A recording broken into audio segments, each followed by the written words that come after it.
পক্ষ থেকে আমার ব্যক্তিগত পক্ষ থেকে অভিনন্দন এবং শুভেচ্ছা জানাচ্ছি। প্রিয় ভাই এবং বোনেরা, আপনারা জানেন কোন প্রেক্ষাপটে দাঁড়িয়ে আমরা ৩৫ বছরের প্রিয় রাজনীতিবিদ দল বাংলাদেশ জাতীয়তাবাদী দল থেকে পরিত্যাগ করে নির্বাচন করার সিদ্ধান্ত নিয়েছিলাম।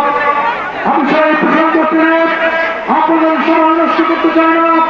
তবে আজ এই নির্বাচনের প্রেক্ষাপটে দাঁড়িয়ে নতুন স্লোগান এসেছে, হিন্দু মুসলিম পেতেছে জোট, ঘোড়া মার্কায় দিতে ভোট।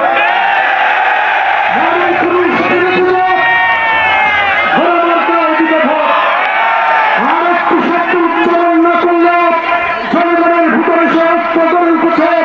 বিএনপি আওয়ামী লীগ পেতেছে জোট, ঘোড়া মার্কায় দিতে ভোট। কারণ একটি রাজনৈতিক দল যখন সিদ্ধান্ত নিতে ভুল করে তখন জনগণের ভিতর থেকে বৃহত্তর ঐক্যের মাধ্যমে নতুন নেতৃত্ব সৃষ্টি হয়। এই সংলাপ